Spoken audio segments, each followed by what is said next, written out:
balita, sa oras na maupo ang bagong hepe ng pambansang pulisya na si Police Chief Superintendent Ronald De La Rosa, aabutin umano sa mahigit 100 police officials ang nakaambang mabalasa. Ang detalye mula kay Waywaya Macalma, live via phone back.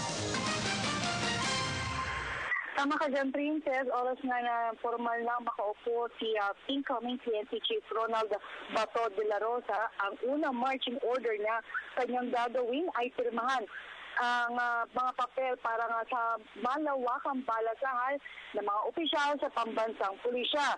Ayon kay De La Rosa, pagpatak ng alas 9:01 ng umaga sa Hulyo 1, agad niyang pipirmahan for approval ang reassignment papers ng mga PNP officials. Halos lahat ng mga regional office sa bansa ay mababago. Ang pinuno at karamihan sa mga mamumuno rito ay kanyang mga kilala na nagkatrabaho. Isa ito kasi sa kanyang kailangan para parehas ang kanilang layunin, lalo sa kanilang target na mapababa ang krimen at mahuli ang mga sindikato ng illegal na droga sa bansa.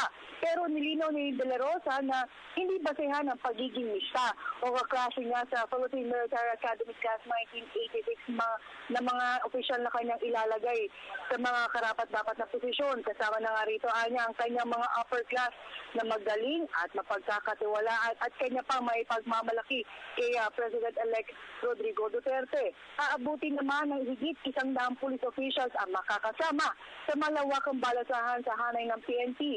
Halos patapos na din ang kanyang ginagawang listahan para rito na kung saan hindi madaling gawin ito para sa kanya. Pero dahil sila ay may target na 3 hanggang 6 buwan, kailangan niya itong gawin.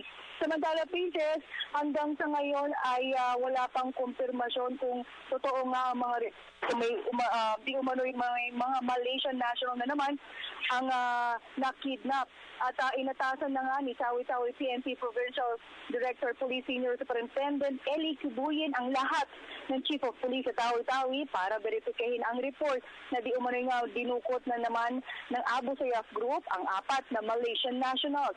Ayon na kay Kibuyin, batay sa natanggap nilang report, 8 o'clock kagabi nangyari ang pagdukot sa Sabah, Malaysia. Pero wala pa silang informasyon kung anong pangalan ng mga biktima at kung sa dagat o sa lupa sila dinukot.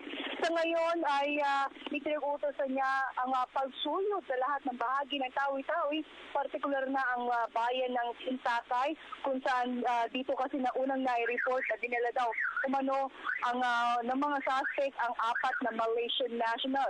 Kabilang naman sa mga tumutulong para makumpirma ang naturang report ay ang PNP South, Coast Guard, PNP Maritime Group at Philippine Marines. Ikinalat na rin ang mga bangka ng Philippine Marines at Maritime Group para sa isang naval blockade. Dinagdag pa ni Kibuyin na nakikipag-ugnayan na ngayon sa Malaysian Embassy ang kanilang intelligence operatives para rin ma-verifika ang ulat na di umano'y may 4 nga na Malaysian national at dinukot na naman ng Abu Sayyaf. At para sa Telebisyon ng Bayan, ako si Waywaya Macalma. Maraming salamat sa iyo, Waywaya Macalma.